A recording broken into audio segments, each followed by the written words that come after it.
오늘 하나님께서 저희에게 주신 은혜의 말씀은 말라기서 1장 1절부터 5절까지의 말씀입니다. 말라기서 1장 1절부터 5절까지의 말씀입니다. 자, 하나님의 말씀을 봉독해 드립니다. 하나님의 말씀이 여러분의 귀에 들릴 때 은혜가 있기를 바랍니다. 하나님의 말씀입니다. 여호와께서 말라기로 이스라엘에게 말씀하신 경고라. 여호와께서 가라사대 내가 너희를 사랑하였노라 하나 너희는 이르기를 주께서 어떻게 우리를 사랑하셨습니까 하는도다. 나 여호와가 말하노라. 에서는 야곱의 형이 아니냐? 그러나 내가 야곱을 사랑하였고 에서는 미워하였으며 그의 산들을 황무케 하였고 그의 산업을 광야의 씨랑에게 붙였느니라. 에돔은 말하기를 우리가 무너뜨림을 당하였으나 황폐된 것을 다시 쌓으리라 하거니와 나 만군의 여호와는 이르노라. 그들은 쌓을지라도 나는 헐리라. 사람들이 그들을 일컬어 악한 지경이나 할 것이요 여호와의 영영한 진노를 받은 백성이라 할 것이며 너희는 목도하고 이르기를 여호와께서는 이스라엘 지경 밖에서 크시다 하리라. 아멘. 하나님의 말씀이었습니다. 더운 날씨에 이렇게 또 예배로 달려오신 여러분 참 사랑하고 축복합니다. 참 잘 오셨습니다. 오늘도 하나님의 은혜를 경험하고 깊은 깨달음을 얻는 귀한 밤이 될 수 있기를 바랍니다. 오늘은 말라기서 두 번째 강해를 합니다. 말라기서 오늘 그 제목을 저희가 이렇게 은혜가 당연한 것인가? 라고 하는 그 사랑이 정말 당연한 것인가? 라고 하는 제목을 가지고 말씀을 나누려고 합니다. 구원을 경험하고 날마다 성장하고 성숙해지는 성도들이 있습니다. 사실은 그렇게 당연하게 되는 과정이어야 됩니다만은 구원을 경험하고 정말 하나님의 교회가 무엇인지 알아가고 하나님의 사람으로 살아가는 것이 어떤 것인가를 알고 기쁨을 누리고 전도에 열정적으로 전도를 하던 삶이 어느 한순간부터 식어지고 열정을 잃어버린 성도들을 주위에서 발견하게 됩니다. 대개 이런 사람들이 교회 생활이 익숙해집니다. 그러면서 적당히 세상 것도 맛보면서 가끔 불신자들과 비교하면서 저 사람들은 예수 안 믿는데도 잘 사네? 교회를 안 다니는데도 괜찮네? 근데 우리는 왜 신앙생활 하면서 자꾸 이렇지? 라고 이렇게 회의를 가질 때가 있습니다. 신앙의 권태기를 경험하기도 하고 또 믿음도 식고 교회를 떠나기도 하고 귀를 즐겁게 하는 교회와 설교를 찾아서 이곳저곳 기웃기웃 하는 모습도 보게 됩니다. 그러면서 열정은 식고 이 식은 마음을 어떻게 할 것인가 주체하지 못해서 그냥 근근히 이름만 갖고 세상을 살아가는 하나님의 사람들이 참 많습니다. 이런 사람들에게 권태기를 경험하고 있는 그런 아내에게 남편인 하나님이 야 내가 너 정말 사랑한다 이렇게 고백하는 하나님의 그 사랑을 회복해주고 싶은 그리고 그렇게 사랑을 해주는데도 정말 사랑받고 있지 못하다고 하는 생각을 하고 있는 아내에게 남편이 가서 여보 내가 정말 당신 사랑한다 라고 하는 모습이 사실 오늘의 말씀입니다. 그게 하나님의 마음입니다. 자꾸 겉도는 아내를 다시 옛날의 사랑으로 불붙는 사랑으로 회복해주고 싶은 남편의 마음을 오늘은 고백하고 있습니다. 오늘 여기 보면 1절에서는 하나님의 부담입니다. 하나님 부담. 하나님의 사랑 고백을 해요. 1절부터 2절까지. 2절에서는 하나님의 사랑을 부인하고 확신하지 못하고 냉소주의에 빠진 대드는 백성들이 나오죠. 그런 백성들을 나무라는 것이 아니라 3절 4절에서는 하나님이 어떻게 이스라엘 백성들을 사랑했는가를 당신의 논리를 가지고 역사를 가지고 이야기를 하고 있습니다. 그러면서 너희들이 나를 사랑하지 않아도 나는 큰 하나님이다. 너희들이 회복되면 이 놀라운 것들을 경험할 것이라고는 하나님의 기대감들을 얘기하고 있는 모습을 볼 수 있습니다. 저는 오늘 1절을 보면 여호와께서 말라기로 이스라엘에게 말씀하신 경고라 얘기하고 있습니다.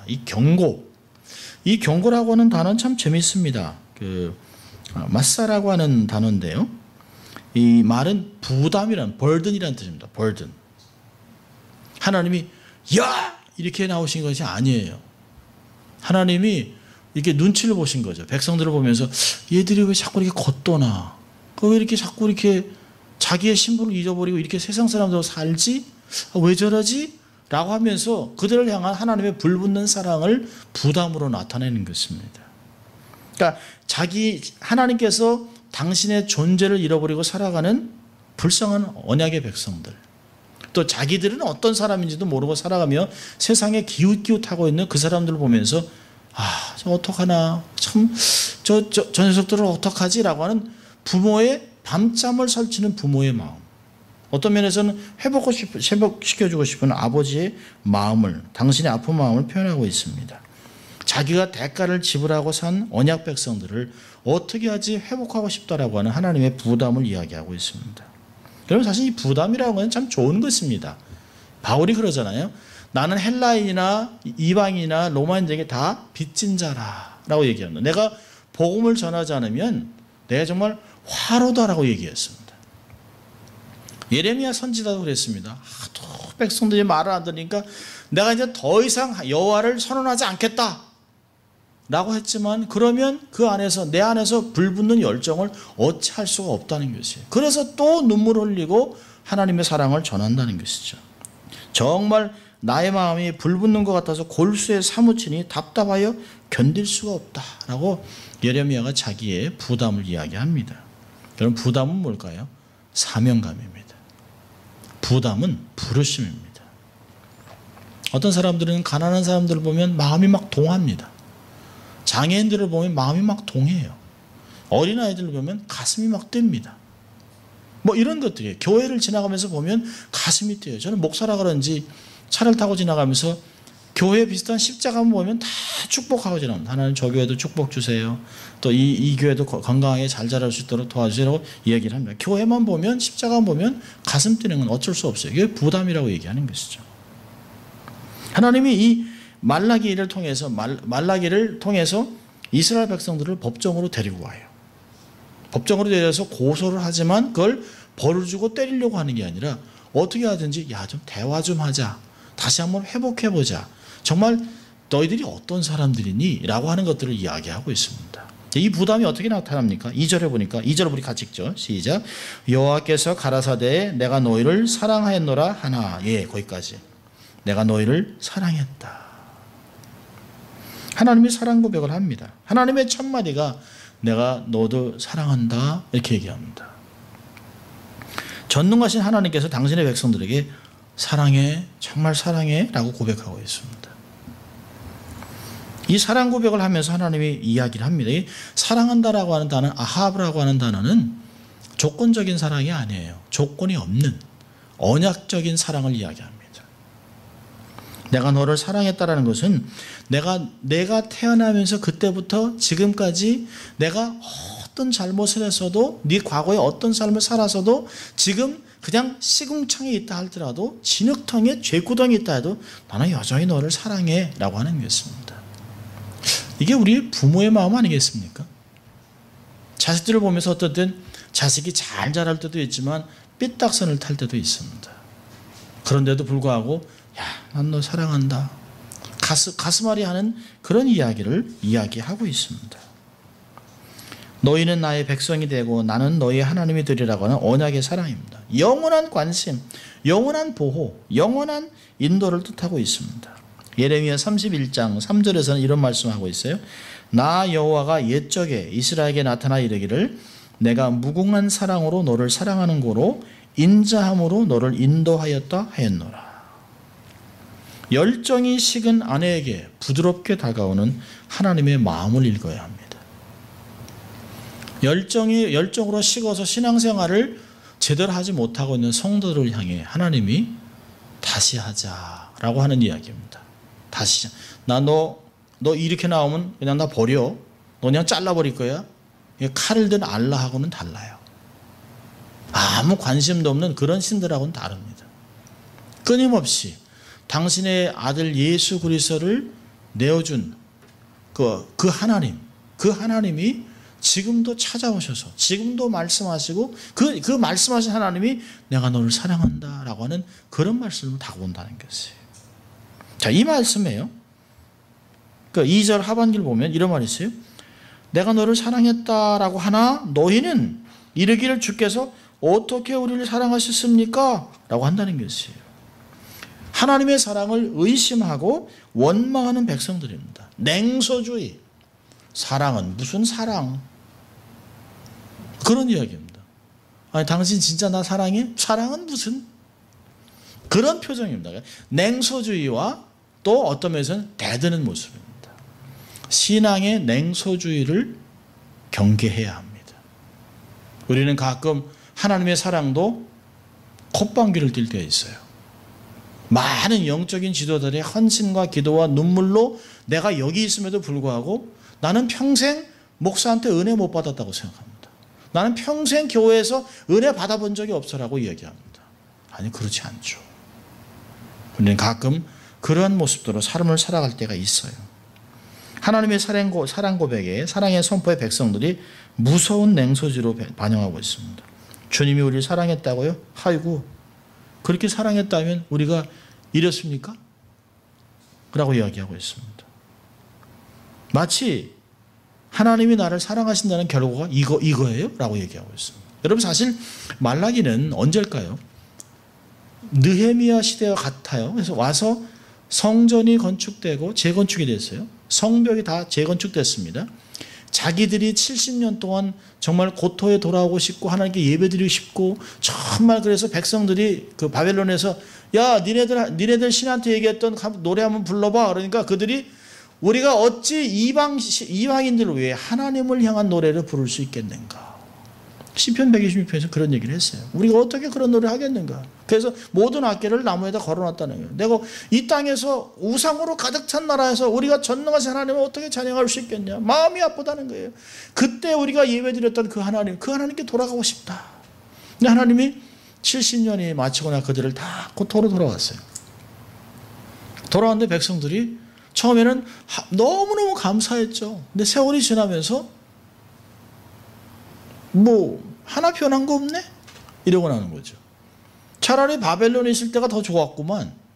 우리 할아버지 때가 힘들었지 뭐냐. 우린 다 바벨론 언어 배우고 돈도 벌고 다 좋았는데 괜히 와가지고 이게 하나님 백성으로 살아간다는 게 겨우 이거야? 이러고 있는 것이죠. 여러분, 우리가 예수 그리스도를 만나고 얼마나 인생에 감동을 경험했습니까? 야, 하나님이 나를 사랑한다. 세상이 막 춤추는 것 같죠. 산천초목에 하나님을 경배하는 것 같죠. 예배드리고 또 드리고 막 모든 예배 부흥에 쫓아다니고. 저도 고등학교 3학년 때 정말 이 불붙는 하나님에 대한 열정을 어찌할 뻔 모르겠어요. 고등학교 2학년 때 하나님께 나를 헌신하고 정말 내가 은혜로 충만해지기 위해서 고등학생 때 LA에 있는 부흥회는 막 다 다녔어요. 맨 앞자리에 앉아가지고 막 그냥 안수기도도 받고 막 그냥 알렐루야 아멘하고 눈물 쭉쭉 흘리고 막 기도원 가고 막 그랬습니다. 근데 세월이 지나면서 인생에서 어려움을 당합니다. 예수 믿으면 정말 승승장구해야 되잖아요. 근데 현실은 그렇지 않아요. 그러니까 사람들이 어떻게 생각합니까? 인생이 고달퍼지고 이게 안 되지? 잘 나가던 게 아니 내가 신앙생활을 또 잘하는데 왜 안 될까? 라고 사람이 생각하면서 하나님이 정말 나를 사랑한다면 나를 망하게 하면 안 되잖아요.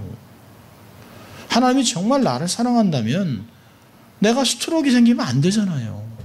정말 하나님께 쓰임받는 사람이라면 내가 정말 뇌에 핏줄이 터지면 안 되잖아요. 내가 몸에 마비가 오면 안 되잖아요. 아이들이 망가지면 안 되잖아요. 사업이 망하면 안 되잖아요. 교회가 깨어지면 안 되잖아요. 라고 하는 그런 마음들이 우리 안에 있습니다. 이런저런 이유가 많아요.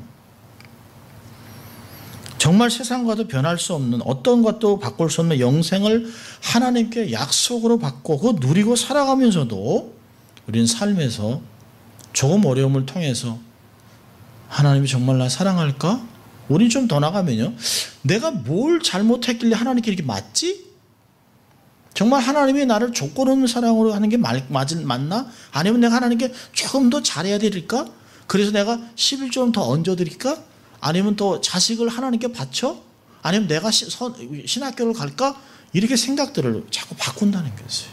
여러분, 우리는 어떤 것을 해서라도 하나님을 하고 우리를 더 사랑하게 만들 수 없어요. 어떤 것을 한다고 해서 하나님이 우리를 더 적게 사랑하지도 않습니다. 하나님의 사랑은 변함이 없어요. 오히려 하나님의 사랑은 점점 더 깊어지고 점점 더 구체적으로 나타나고 있습니다. 우리가 변하는 것이에요. 참, 우리 생각으로 보면 하나님은 너무 억울하죠. 야, 난 너도 사랑한 것밖에 없다. 아들 예수 그리스도까지 너한테 줬는데 어떻게 너희들이 나한테 이럴 수 있니? 사랑을 고백했는데 진짜 사랑했어요? 해준 게 뭐가 있어요? 해준 게. 가끔 그러잖아요. 당신이 나한테 해준 게 뭐 있어? 사랑한다면서. 꽃을 사줘. 뭘 해. 생일이라고 집에 있어. 여러분, 부모가 지극정성으로 자식을 키웠는데요. 자식이 아니 부모가 자식 사랑하는 거 당연한 거지. 자식 사랑해서 헌신하는 거 당연한 거지. 뭘 자식들한테 바래요.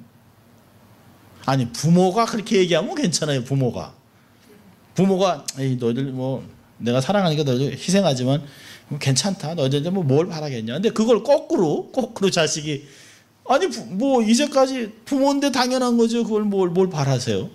이게 배은망덕이죠. 배은망덕. 우리가 참 가끔 보면 불신자들이 잘 되면, 예수 안 믿는 사람이 잘 되면 하나님이 정말 계신가? 이거 괜히 11조 하는 거 아닌가? 이런 생각들을 합니다. 정말 하나님이 나를 사랑하나? 이런 믿음이 묻어진 증거죠. 이런 것들은. 우리의 삶에 은혜와 감사가 떨어진 사람의 특징이 뭐냐면, 첫째로는 부정적인 생각을 합니다. 아주 부정적인 시각을 가져요. 안 되지. 그거 안 돼. 그렇게 하면 안 되는 거야. 소용없어. 이런 얘기합니다. 또 두 번째는요. 불만이 많습니다. 이게 뭐야? 세 번째는요. 불평합니다. 불평. 귀찮아. 이렇게 해야 아무 소용없다 얘기합니다. 그리고 네 번째는 비교합니다. 나보다 신앙생활도 잘하는 것 같지도 않은데 불신자들 봐. 우와 막 버는 건 다 돈이야. 이렇게 합니다. 다섯 번째는 원망합니다. 하나님 정말 이러실 수 있어요? 엄마 아버지 왜 우리한테는 이래? 다른 엄마 아버지 괜찮더만. 이런 얘기합니다. 자, 사실 이랬으면요 하나님이 끝내자 이럴 수도 있네. 끝내자. 이 정도면 끝내자 할 수 있는 거죠. 근데 그게 자식은 끝내자 그래도 부모는 못 끝냅니다. 이게 하나님 마음이에요. 하나님이 뭐라고 합니까? 2절부터 4절까지 하나님이 당신이 그들을 어떻게 사랑하느냐를 증명하고 있습니다. 사랑을 증명하고 있어요. 사실 백성들이 우매함과 당돌한 질문까지도 하나님이 감싸주고 있어요. 그래? 너희들이 내가 사랑하지 않는 것 같아? 그러면 내 사랑을 내게 증명해 줄게. 그래서 이 사랑을 이해하기 위해서 야곱과 에서의 비유를 설명하고 있습니다. 너희들 에서는 야곱의 형이 아니냐? 그런데 내가 야곱을 사랑했다. 그리고 에서는 버렸다. 여러분 이건 공식적으로 보면, 세상적으로 본다면 장자를 버리는 민족은 없습니다. 그런데 하나님이 장자를 버리고 차자를 선택했어요. 더군다나 에서는 건강합니다. 에서는 정말 장군감이에요. 야곱은요 왜소합니다. 그리고 어떤 면에서는 거짓말쟁이, 꾀쟁이, 세상 방법에 하고 그 평생을 거짓말하다가 어려움을 당했습니다. 그런데 얘기하죠. 그런 아무 보잘것도 없는 야곱을 내 사랑했다. 정말 선택할 가치도 없는 그 야곱을 내가 사랑했다고 얘기하고 있어요. 이게 뭐라고 얘기할까요? 3절에 보세요. 에서는 미워했으며 야곱은 사랑했고 에서는 미워했다. 하나님의 주권적인 선택을 이야기하는 것이에요. 이스라엘 백성이 똑똑하고 잘나고 가능성이 보이기 때문에 택한 것이 아닙니다. 그들에게 사랑할 만한 어떤 것이 있었기 때문에 사랑하는 것이 아니에요. 신명기 7장 7절과 8절을 보면 이렇게 얘기합니다. 여호와께서 너희를 기뻐하시고 너희를 택하심은 너희가 다른 민족보다 수요가 많은 연고가 아니라 너희는 오히려 모든 민족 중에 가장 적은 자니라. 여호와께서 다만 너희를 사랑하심을 인하여 또는 너희 열족에 하신 맹세를 지키려 하심을 인하여 자기의 권능의 손으로 너희를 인도하여 내시되 너희를 그 종되었던 집에서 애굽 왕 바로의 손에서 속량하셨나니. 너무 이거 보기에는 아무 가치가 없어요. 그런데 하나님이 주권적으로 택했다는 것이에요. 이스라엘 백성들이 이제 너희들이 지금 너희 된 것은 내가 너희를 택한 것이야. 너희들이 하나님 나 사랑할 만하죠? 라고 할 만한 아무것도 없지만 내가 너를 주권적으로 택했다. 역사적으로 설명하고 있습니다. 자, 4절은 3절은 뭐랍니까? 에서는 미어스에 그의 산들을 황무케 하였고 그의 산업을 광야의 신하에게 붙였느니라. 에돔은 말하기를 우리가 무너뜨림을 당하였으나 황폐된 것을 다시 쌓으리라 하거니와 나 만군의 여호와는 이르노라 그들은 쌓을지라도 나는 헐리라. 사람들이 그들을 일컬어 악한 지경이라 할 것이요 여호와의 영영한 진노를 받은 백성이라 할 것이며. 하나님 뭐라 합니까? 야 너희 주변이 에돔 봐 에돔. 그러니까 에서의 후예죠 에돔. 에돔 나라가 굉장히 강건했던 모양이죠. 옆에서 보고 야 에돔 잘 사는 것 같다라고 생각했어요. 근데 얘기합니다. 하나님이 버리신 백성은 상관도 하지 않는다는 것이에요. 자, 이 성경을 보면 하나님이 그들을 뭐라 합니까? 본성에 두어 인간 이하의 삶을 살아가게 내버려뒀다라고 로마서 1장은 이야기합니다. 사람들에게. 그리고 4장, 창세기 4장을 보면 족보가 나와요. 창세기 4장을 보면 저주받은 족보가 나와요. 우리 창세기 4장 한번 볼까요? 창세기 4장과 5장은 족보가 다른데요. 4장을 보면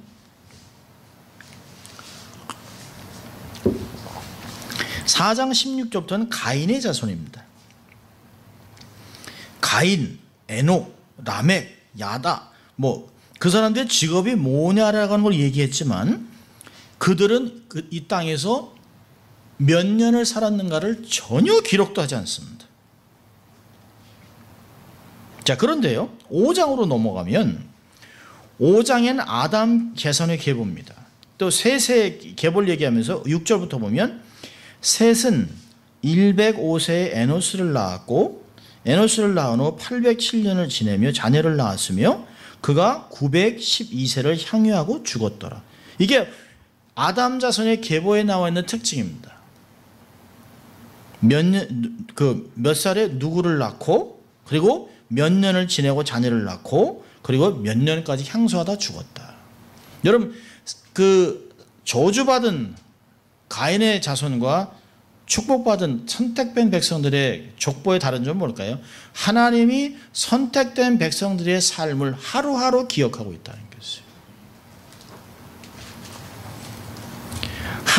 하나님이 축복하지 않은 하나님이 선택하지 않은 백성들은 이 땅에서 몇백 년을 살았어도 아무 가치가 없어요. 하나님이 한 자도 주지 않습니다. 종이가 아까워요. 하나님 보시기에는 그들이 아무리 부귀영화를 누렸어도 하나님 보시기에는 티끌보차도 안 됩니다. 그런데 택함 받은 백성들은 그리스도 안에서의 삶이 하루하루가 귀하다는 것이에요. 하나님이 날짜를 계산하면서 다 기억하고 있어요. 우리가 고생이 되고 환난을 만난다 하더라도 예수님 안에 살아가는 인생을 하나님이 다 기억하고 있다는 것이에요. 몇 년을 살고 누구를 낳고 몇 년을 향유하고 살다가 주를 섬기다가 몇 년에 주께로 돌아갔다라고 하나님이 기억하는 것이에요. 믿을 수 있길 바랍니다. 하나님이 나의 인생을 기억하고 있다.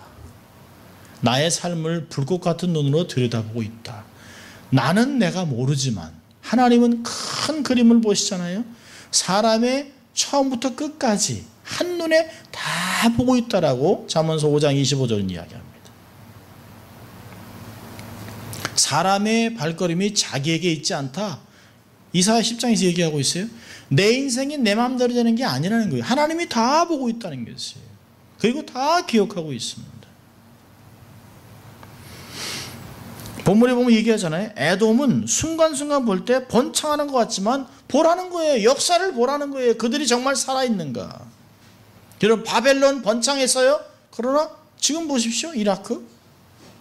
페르시아 번창했어요? 지금 이란 보세요. 시리아. 남아있는 나라들이 없어요. 애굽. 한때 온 세상을 통치했던 애굽 보세요. 지금은 맥을 못 춥니다. 그런데 이스라엘 살아나는 거 보세요. 2000년 동안 죽어있던 나라가 살아난 건 이스라엘밖에 없어요. 하나님의 택한 백성들을 어떻게 기억하고 있는 걸 보세요. 하나님이 얘기하시잖아요. 너희가 에서가 더 번창했을 것 같지? 그렇지 않다는 거예요. 에돔을 보라는 거예요. 그들을 막 에돔이 얘기하죠. 우리가 무너뜨림을 당했지만 우리가 다시 세우겠다. 하나님이 그러죠. 세워봐, 내가 다시 무너뜨리지. 하나님이 함께하지 않는, 하나님이 도와주지 않는 나라가 설 수가 있겠냐는 것이에요. 근데 너희들은 봐라. 너희들은 꺼져가는 불꽃 같지만 다시 붙여주지 않느냐? 고토로 크게 70년 가서 완전히 끝난 것 같지만 다시 돌아오게 하지 않았냐? 성전을 짓고 성벽을 다시 짓고 다시 예배드리게 하지 않았냐? 너희들이 원했던 거 다 허락하지 않았느냐? 하나님이 이야기하고 있습니다.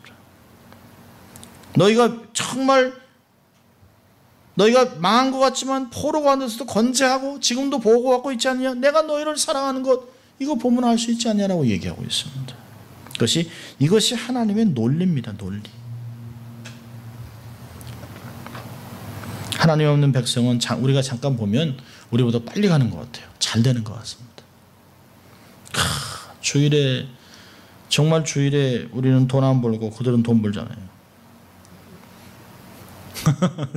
저희도 아버님하고 마켓 하면서 아버님이 교회 갔을 땐 천천히 가세요.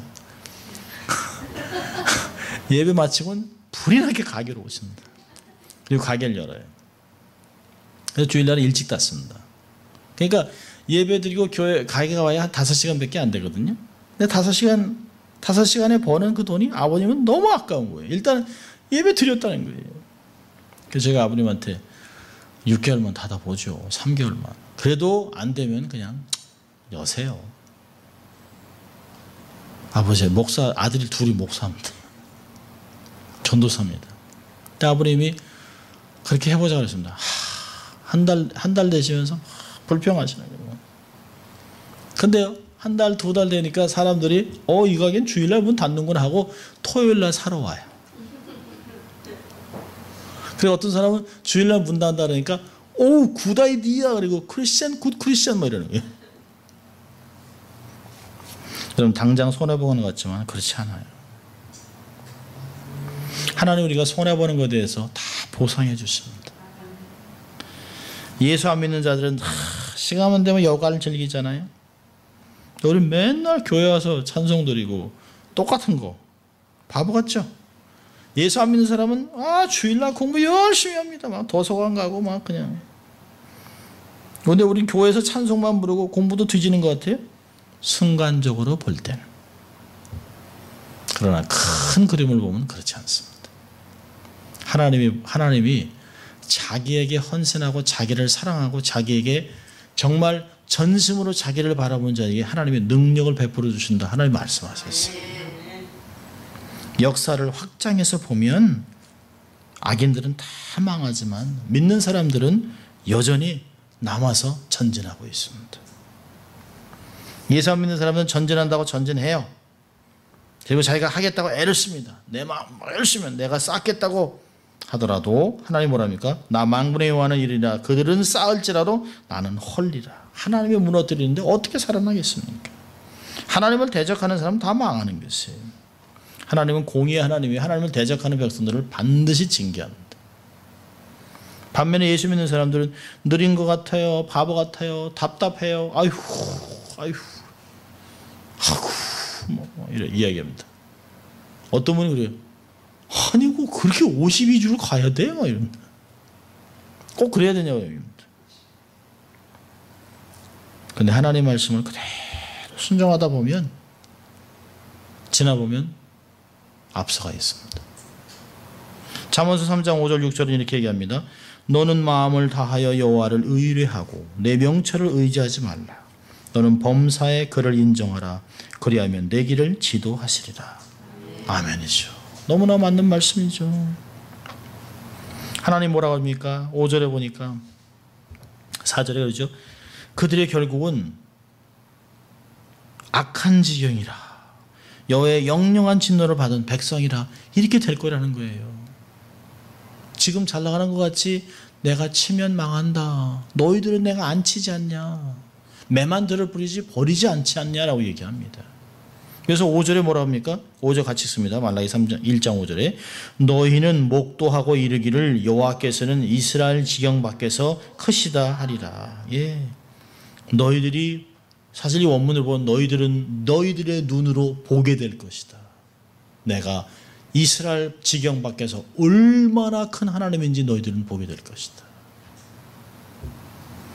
하나님은 우주적인 사랑을 이야기하세요. 예수 안 믿는 사람도 하나님의 사랑을 받아요. 일반적인 은혜를 경험합니다. 예수 믿는 사람도 자식을 낳지만 예수 안 믿는 사람도 자식을 낳아요. 예수 안 믿는 사람도 돈 벌어요. 어떤 사람이 목사님 일본에 가니까 뭐 귀신이 막 2억이 넘는데 잘 살아요. 그래요. 저도 일본 가보니까 너무너무 깨끗해요. 종이 한 장 없어요. 근데 그게 잘 사는 겁니까? 다 지옥 가는 인생들인데. 예수 믿지 않아도 부지런하면 돈 벌어요. 그게 하나님의 일반 은총이에요. 일반 은총. 그러나 일반 은총으로는 구원받지 못합니다. 일반 은총으로 만족하면 안 돼요. 특별한 은총으로 구원을 받은 백성들의 삶은 완전히 다른 것입니다. 하나님은 이방인들에게도 가끔 구속사에서 당신의 영광을 보여주세요. 그리고 그들이 깜짝 놀래가지고 하나님을 영화롭게 찬양을 합니다. 그 중에 나온 사람이 두 사람이 있어요. 바사왕 고레스, 그 다음에 바벨론의 느부갓네살 왕입니다. 바사왕 고레스가 얘기하잖아요. 역대하 36장 22절 23절에 이렇게 합니다. 바사왕 고레스 원년에 여호와께서 예레미야 입으로 하신 말씀을 응하게 하시려고 바사왕 고레스의 마음을, 이 마음은 영혼이에요. 영혼을 감동시키매 저가 온 나라에 공포도 하고 조소도 내려 가로되 바사왕 고레스는 말하노니 하늘의 신 여호와께서 세상 만국으로 내게 주셨고 나를 명하여 유다 예루살렘에 전을 건축하라 하셨으니 너희 중에 무릇 그 백성된 자는 다 올라갈지어다. 너희 하나님 여호와께서 함께 하시기를 원하노라 하였더라. 이방인의 입에서는 나올 수 없는 고백이 있어요. 하늘의 신, 상천하지 하나님이라는 개념이 없어요. 이방인들은 테리토리얼 지역신입니다. 지역신. 그러니까 LA 신과 벨리 신이 달라요. 그 싸우는 게 달라야 돼요. 그런데 하늘을 다스리는 신이 없어요. 근데 이 바사왕 고레스의 심령을 감동을 주니까 그 영을 감동시키시니까 그가 성령의 감동을 받아서 신지식을 가지고 얘기를 하는 거죠. 대단한 거죠. 자, 다니엘서를 보세요. 다니엘서 2장. 다니엘서를 보면 여기에 놀라운 고백을 하고 있습니다. 다니엘서 보면 2장에 47절.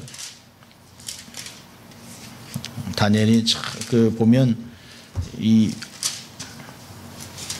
느부갓네살 왕이 참 굉장한 사람이었어요.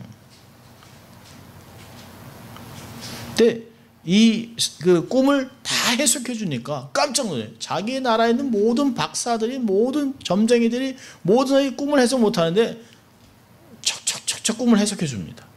47절에 뭐라 합니까? 왕이 대답하여 다니엘에게 이르시되 너의 하나님은 참으로 모든 신의 신이요 모든 왕의 주제시로다. 내가 능히 이 은밀한 것을 나타내었으니 네 하나님은 또 은밀한 것을 나타내시는 자로다. 대단하죠? 자, 3장으로 가보세요. 3장 28절. 3장 28절에 이렇게 얘기합니다. 느부갓네살이 말하여 가로되 사드락과 메삭과 아벳느고의 하나님을 찬송하리로다. 그가 그 사자를 보내서 자기를 의뢰하고 그 몸을 버려서 왕의 명을 거역하고 그 하나님 밖에는 다른 신을 섬기지 아니하며 그들에게 절하지 아니한 종들을 구원하셨도다. 그러므로 내가 이제 조서를 내리노니 각 백성과 각 나라와 각 방언하는 자가 무릇 사드락과 메삭과 아벳느고의 하나님께 설만이 말하고 함부로 얘기하면 그 몸을 쪼개고 그 집으로 걸음터를 삼을지니 이는 이같이 사람을 구원할 다른 신이 없음이니라 하고 왕이 드디어 사드락과 메삭과 아벳느고를 바벨론도에서 더욱 높이니라. 그 전에야 느부갓네살 왕이 얘기했죠. 지금 빨리 금신상에 절해라. 그러지 않으면 너희를 푸른 부분에 던지겠다. 우리가 섬긴 하나님 우리를 구원하실 것입니다. 그러나 그리 아니하실지라도 우리는 그렇게 하지 않겠습니다. 그러니까 풀무불을 7배나 더 해가지고 거기에 던졌어요. 근데 던지던 사람이 다 죽었습니다. 근데 좀 지났는데 3명을 던졌는데 4번째 신과 같은 아들이 거기서 움직이고 있습니다. 깜짝 놀라가지고 다 불러냈는데요. 그을른 냄새도 안 나요. 그러니까 놀란 것이에요. 하나님은 살아있다라고 얘기하고 있습니다. 그리고 이방인의 입에서 하나님을 찬송하고 있습니다. 여러분, 우리가 경배하지 않는다고, 우리가 하나님을 함부로 취급한다고 해서 하나님이 작아지고 볼품없어지는 그런 신이 아닙니다. 하나님은 우리가 어떠함에도 상관없이 하나님은 여전히 크신 하나님입니다. 앞으로 그분의 영광이 더욱 놀랍게 나타날 것이에요. 하나님은 더욱 커지고 더욱 놀라운 하나님으로 세상에서 인정받을 것입니다. 이야기하는 거죠. 너희들이 제대로 회복되면 온 세상에서 하나님은 대단하신 하나님이다라고 하는 걸 너희의 눈으로 보고 다 들을 거라는 거예요. 눈으로만 보는 게 아니에요. 너희들이 내가 엄청난 어떤 하나님이고 너희들을 어떻게 살았는가를 세상이 다 보고 들을 것이다라고 하나님이 이야기하고 있습니다. 자, 그렇다면 결론적으로 우리가 하나님의 사랑 앞에서 우리는 어떤 태도를 취해야 될까요? 한마디로 얘기한다면 하나님이 내가 너를 사랑했다. 그럼 우리가 어떻게 얘기해야 돼요? 여보, 내가 당신 사랑해. 그럼 아내가 뭐라 그래야 돼요? 진짜? 얼만큼? 그건 사랑이 아니죠. 뭐라 그래야 돼요? Me too. 그럼 되는 거죠. 간단하게. 나도. 그럼 되는 거죠. 아주 간단한 것이에요. 하나님 사랑에 저도요, 나도요. 그럼 되는 거예요. 우리가 취해야 될 태도는 2가지입니다. 하나는 뭐죠? 하나님의 사랑을 의심 없이 받아들이는 것이에요. 네, 저도 하나님 사랑합니다. 그럼 되는 것이에요. 여러분, 사랑받는 것도 성숙해야 받을 수 있습니다. 사랑을 받을 줄 몰라서 미성숙해서 가정에서도 토라지고 싸우는 것이에요. 사랑을 표현하면 그냥 받으면 돼요. 제가 여러분을 사랑합니다. 그러면 아멘, 그리고 받으면 돼요. 아, 진짜일까? 목사님 늘 하는 대로 강단이니까 그거 아니죠. 그대로 받는 게. 저 얼마나 그랬어요. 자녀들한테도 내가 사랑한다 그랬는데도 교통교통합니다. 조건 없는 사랑을 부모가 자식한테 조건 없는 사랑을 얘기해도 교통교통. 그게 얼마나 마음이 아픕니까? 남편의 사랑, 아내의 사랑, 자식의 사랑도 그냥 받을 필요가 있어요. 자식들이 아빠 I love you 그랬는데 How much you need? 그거 얼마나 속상하겠어요. 뭐가 필요한 거야? 나도 너 사랑한다. 그럼 되는 것이에요.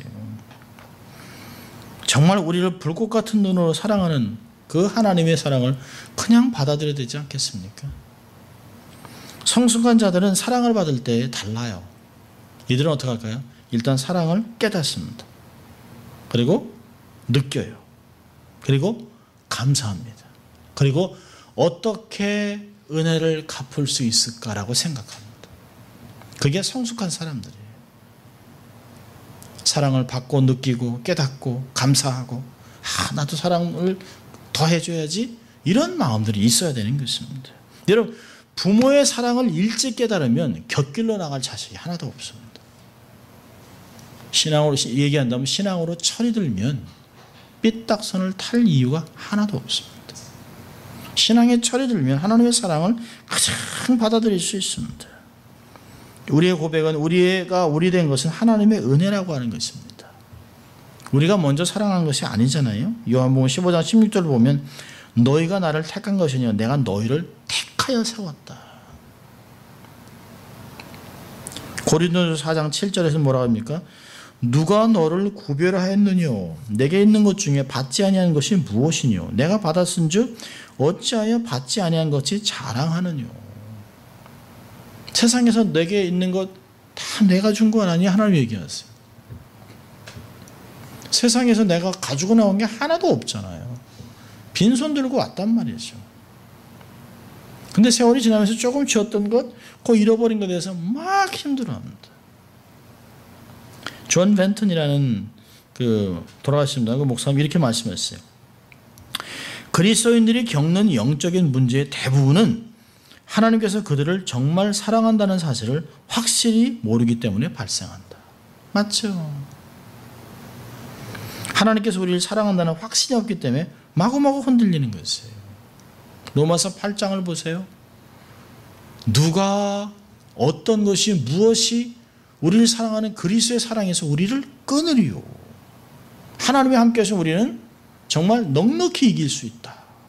그게 사도 바울의 고백만은 아니죠. 우리의 고백이 되는 것이죠.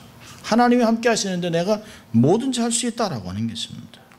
하나님의 사랑을 의심 없이 받아야 하는 것이에요. 자, 두 번째로 우리의 태도는 하나님의 임재를 경험하면서 살아야 합니다. 여러분, 우리는 기억해야 돼요. 하나님이 축복해줘야만 살 수 있습니다. 내가 이를 악물고 반드시 부흥시키겠다라고 해서 부흥되는 게 아니에요. 우리의 노력으로 되는 게 아니에요. 하나님의 개입이 있어야만 살 수 있는 것이에요. 하나님께서 능력을 주시고 하나님이 세워주실 때는 세상에서 건들 자가 없어요. 우리의 삶에 머리털 하나 상하지 않도록 지켜준 그 하나님을 날마다 경험해야 합니다. 내가 운전을 잘해가지고 사고 안 났다. 그게 아닙니다. 세상에 그 많은 사고 중에 하나님이 나를 지켜주신 것이에요. 오늘도 나를 나되게 해주신 것이에요. 자, 우리 시편 127편 보겠습니다. 시편 127편. 참 좋은 말씀이죠. 시편 127편 1절 2절.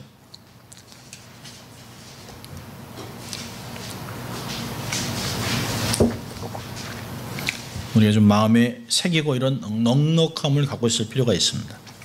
시편 127편 1절 2절 같이 읽습니다. 여호와께서 집을 세우시지 아니하시면 세우는 자의 수고가 헛되며 여호와께서 성을 지키지 아니하시면 파수꾼의 경성함이 헛되도다. 너희가 일찍 일어나고 늦게 누우며 수고의 떡을 먹음이 헛되도다. 예. 그렇죠? 참 대단한 말씀입니다. 하나님이 집을 세우지 않으면 세우는 자가 헛수고예요. 참 하나님이 그래서 사랑하는 자에게 잠도 주시는 것이에요. 모든 우리가 염려해서 되는 게 없잖아요. 우리가 염려한다고 키가 한 자라도 크겠냐? 성경 얘기하잖아요. 염려해서 얻을 수 있는 게 아무것도 없다는 거죠. 그러면 너희는 먼저 그의 나라와 그의 의를 구하라. 그리하면 이 모든 것을 다 너에게 더해주겠다. 이게 더해주겠다. 너희에 있어야 할 것을 다 아시는 하나님이 너희가 구하는 것 이상으로 주시지 않겠느냐? 성령을 선물로 주시지 않겠느냐? 좋은 것으로 주시지 않겠느냐? 하나님이 이야기하고 있습니다. 구하라 얘기하고 있습니다. 하나님은 다 준비되어 있습니다. He's ready all the time. 하나님은 우리를 축복하고 정말 구체적으로 인도할 준비가 다 되어 있습니다. 우리가 얻지 못하면 구하지 않음이요. 구해도 얻지 못하면 정욕을 위해 잘못 구함이라. 야고보서 얘기하잖아요. 하나님의 뜻에 맞게만 구하면, 하나님의 뜻에 맞게 구하면 모든 것을 다 얻었다고 믿으라고 얘기하고 있습니다. 다 준비된 것이에요. 날마다 삶에서 경험하는 것이에요. 하나님 오늘도 내가 아침에 기도하고 하나님 오늘도 하루를 건강하게 지켜주십시오. 그렇게 기도하고 내가 내 마음대로 사서 건강한 게 아니에요. 그 하나님이 그거를 기억하시고 나를 잘 지켜주신 것이에요. 그 많은 사고, 그 많은 어려움, 그 얼마나 많은 일이 있습니까? 그런 것을 기억한다면 하나님이 저를 사랑하는 걸 제가 믿습니다. 나도 하나님 사랑합니다. 나도 하나님과 동행하겠습니다. 에녹과 같이 평생을 동행하다가 하나님의 들림받는 그런 백성들이 되어야 할 것입니다. 사랑을 받고 사랑을 느끼고 사랑을 경험하고 사랑을 표현하고 나누는 그런 여러분 될 수 있길 주의 이름으로 축원합니다. 기도하겠습니다. 하나님 감사합니다. 사랑이 많으시고 늘 부족한 저희들을 변함없이 사랑하고 인도해 주심을 인하여 감사와 영광을 돌려드립니다. 하나님, 다시 고백하는 것은 우리의 있는 것 중에 받지 않은 것이 아무것도 없습니다. 우리의 모든 가진 것들이 주께로부터 오신 선물임을 우리가 인정하고 고백합니다. 하나님, 그럼에도 불구하고 감사하지 않았던 우리의 불경을 용서해 주시고 더 많은 감사를 통해 하나님께 영광을 돌리고 그 축복인 통로를 통해서 더 놀라운 삶을 살아가는 저희들이 될 수 있도록 하나님 축복하여 주시옵소서. 식어진 우리의 심령에 감사의 불을, 성령의 불을 붙여주셔서 세상에서 영적인 정에서 승리하는 저희들 될 수 있도록 인도하여 주시옵소서.